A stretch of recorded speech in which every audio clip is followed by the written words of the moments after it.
Patrice Lumumba occupies a singular and unsettling place in the history of African decolonization. Revered as a martyr of independence and denounced in his own lifetime as a dangerous radical, Lumumba's brief political career exposes the profound contradictions at the heart of the post-colonial world. His rise and fall were not merely the story of an inexperienced leader overwhelmed by events, but a demonstration of how narrow the limits of acceptable independence truly were during the Cold War. In the Congo, a nation rich in resources yet hollowed out by decades of colonial rule, Lumumba attempted to assert genuine sovereignty at the very moment when global power structures made such ambition intolerable. Emerging from one of the most brutally exploited colonies in modern history, Lumumba articulated a vision of national unity, political dignity, and economic self-determination that rejected both colonial paternalism and ethnic fragmentation. Unlike many contemporaries, he sought to build a centralized Congolese state capable of controlling its own destiny. Yet this vision collided with a legacy of deliberate underdevelopment, internal divisions encouraged by colonial rule, and the strategic anxieties of Western powers determined to maintain influence in Africa.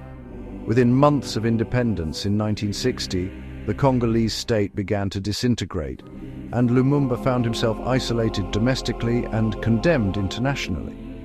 Lumumba's assassination in January 1961 was not an aberration, nor simply the result of personal miscalculation.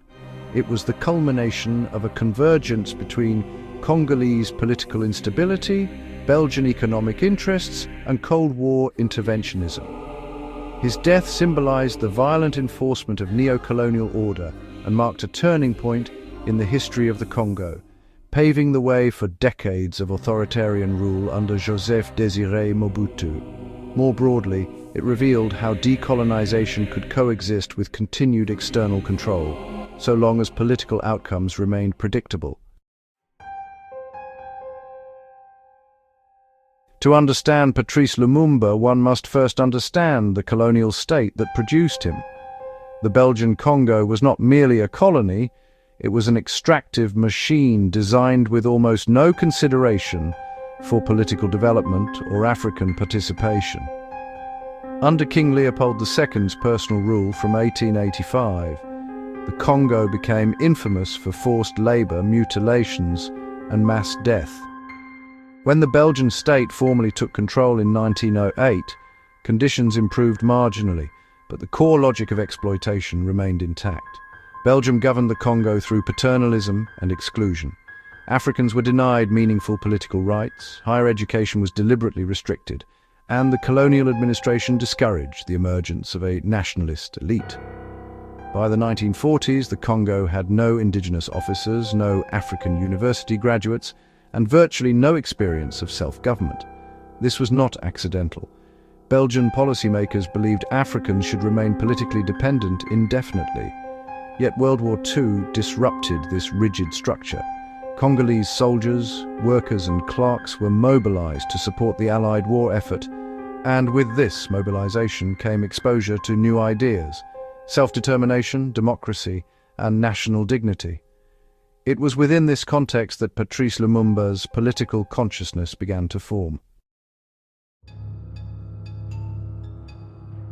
Born in 1925 in Honolulu, Lumumba grew up within the contradictions of colonial society. He received missionary education and became fluent in French, a skill that would later amplify his political power.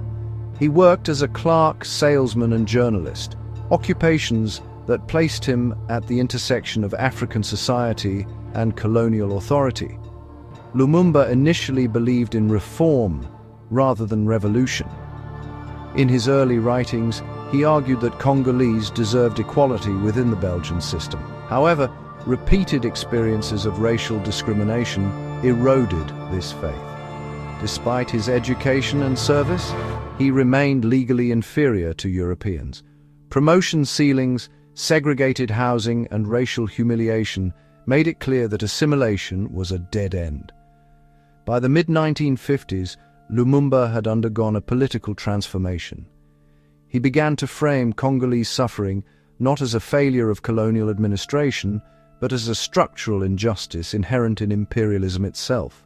His writings increasingly reflected pan-African ideas circulating among African intellectuals, particularly the belief that political independence was inseparable from economic and psychological liberation. The founding of the Mouvement National Congolais, MNC, marked Lumumba's emergence as a truly national figure. Unlike many Congolese political movements that were organized along ethnic or regional lines, the MNC explicitly rejected tribal politics. Lumumba viewed ethnic fragmentation as a colonial weapon, deliberately cultivated to prevent national unity. This position made Lumumba both influential and vulnerable. His commitment to a strong, centralized Congo alarmed regional elites, particularly in resource-rich provinces such as Katanga. Belgian officials also viewed him with suspicion, recognizing that national unity would threaten their economic interests. Lumumba's political style was confrontational and emotionally charged. He spoke directly to ordinary Congolese, condemning colonial exploitation in language that was impossible to ignore. His arrest in 1959, following riots in Leopoldville, elevated him from activist to symbol. By the time Belgium convened independence talks in Brussels in early 1960, Lumumba had become unavoidable. Belgium's decision to grant independence to the Congo in June 1960 was astonishingly abrupt.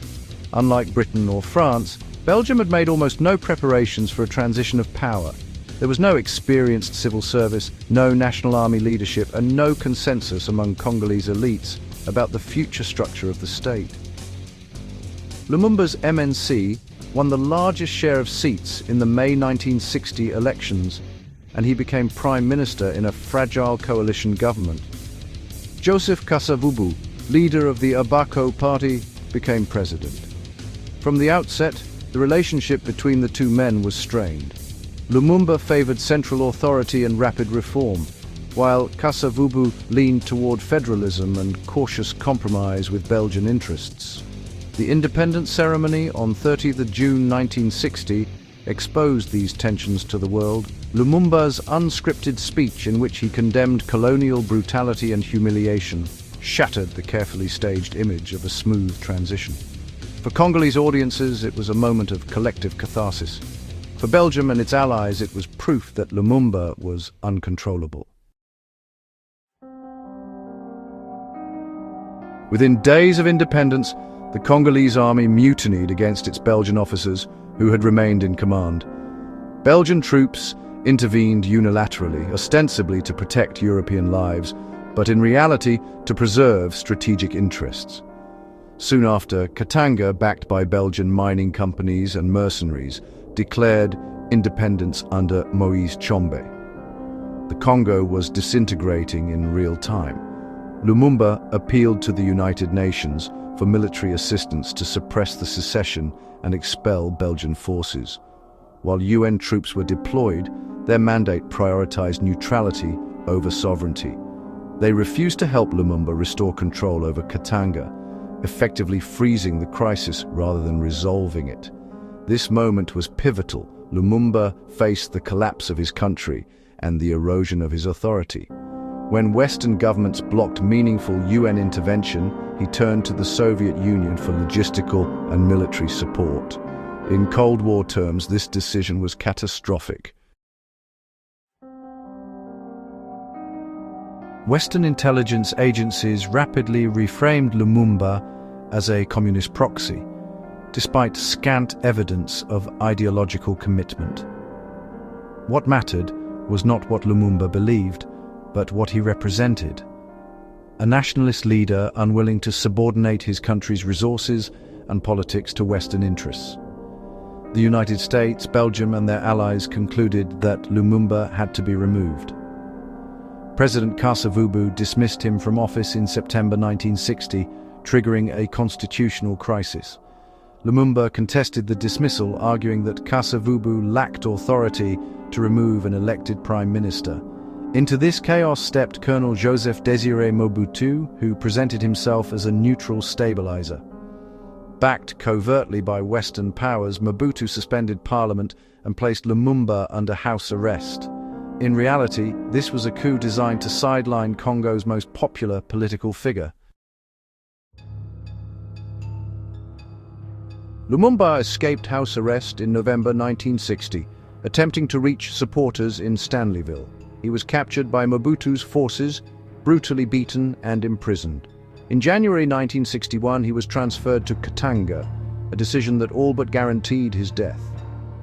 On 17th of January 1961, Lumumba was executed by firing squad. Belgian officers were present, and Western governments were fully aware of the risk. His body was destroyed to prevent the creation of a martyr's grave, an act that revealed the depth of fear his symbolic power inspired. Lumumba was 35 years old. With Lumumba gone, the Congo entered a long period of authoritarian rule. Mobutu consolidated power, renaming the country Zaire and presenting himself as an anti-communist strongman.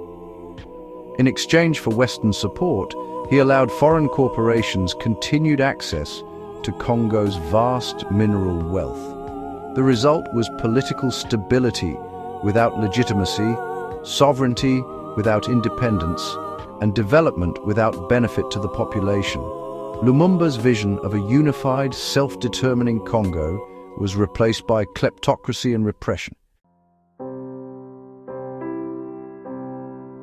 Patrice Lumumba remains one of the most powerful symbols of Africa's incomplete decolonization.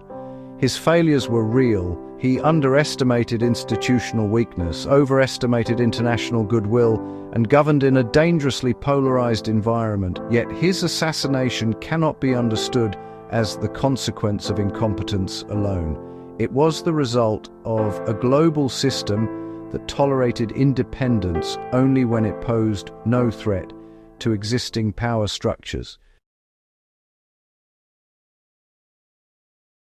Thanks for watching. Please like and subscribe.